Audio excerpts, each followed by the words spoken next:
The president of the Philippines is hitting back at Beijing after a clash with the Chinese Coast Guard that left several Filipino sailors injured. The incident took place near the Second Thomas Shoal in the disputed South China Sea. President Ferdinand Marcos Jr. said his country would not be intimidated and would not yield to any foreign power. President Ferdinand Marcos Jr. attends a ceremony to award medals to 80 Filipino sailors. They were part of this month's mission to resupply an outpost on the hotly contested Second Thomas Shoal. They clashed with Chinese Coast Guard, who injured Filipino sailors and damaged 2 military boats using machetes, axes and hammers. The latest high-stakes skirmish in the South China Sea. We will never be intimidated or oppressed by anyone. Salute the 80 officers and troops who sailed the waters and exercised the greatest restraint amidst intense provocation. Confrontations between Chinese and Philippine ships in the area are escalating as Beijing steps up its efforts to push its claims to nearly all of the strategically located waterway. For some, the growing tensions in the South China Sea are a greater threat to regional stability than China's growing assertiveness and military pressure on self-ruled Taiwan.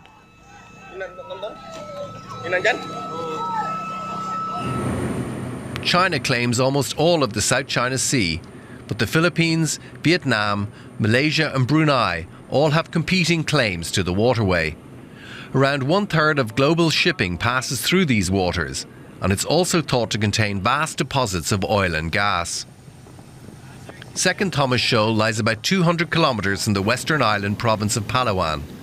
It's more than 1,000 kilometres from China's nearest major landmass, Hainan Island. China has built a series of man-made islands atop reefs in the maritime region to press its claims. Some of these islands are fully weaponised with fighter jets, anti-ship systems and other military facilities. In 2016, an international tribunal ruled in favour of the Philippines and said China's claims in the South China Sea had no legal basis. Beijing has refused to accept this decision. Now the Philippines has filed a claim with the United Nations to extend its continental shelf in the South China Sea. Vietnam and Malaysia say they're ready to discuss their overlapping claims. China has urged the UN not to rule on the bid and again asserted its sovereignty over the whole of the South China Sea. Let's get more from our correspondent James Chater in Taipei. James, can you explain for us a little bit more the significance of President Marcos's comments over the weekend?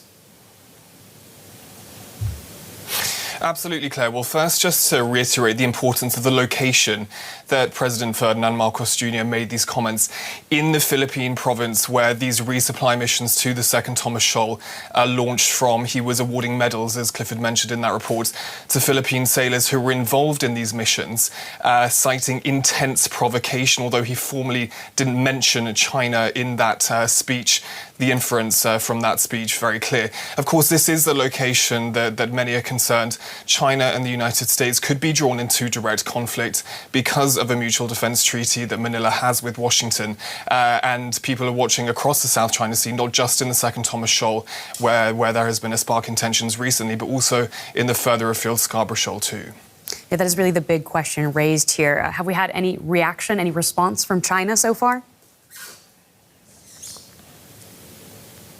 Yeah, well, what's really interesting with this particular conflict is you have two competing realities, because for all the condemnation that we hear from the Philippine side, what the Chinese side says is that it's the Philippines that are provoking the confrontation.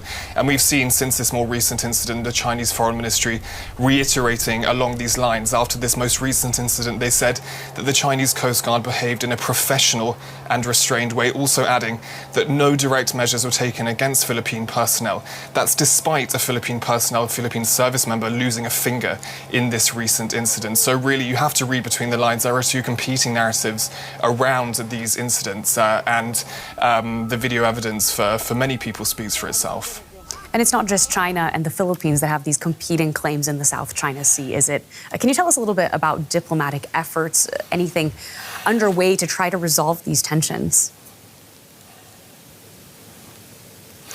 Yeah, absolutely. As again Clifford mentioned in that report, it's not just China and the Philippines which have these competing claims across the South China Sea, an absolutely critical waterway for international trade. Malaysia, Brunei and Vietnam also have interlocking claims too. And in a recently interesting development, we heard last week that the Vietnamese were open to having discussions with the Philippine side about their interlocking claims, in which they have competition over the Vietnamese foreign ministry, saying that they were ready to discuss a solution that is mutually beneficial. Of course, that stands in quite stark contrast to the approach that China has taken, which is much more combative. And of course, from the Philippine side, I think they will be welcoming that overture from the Vietnamese. But there's also a concern that the conflict will continue, and that really all this does is underscore the complexity of the situation across the South China Sea. James, thank you as always. That's James Chater in Taipei.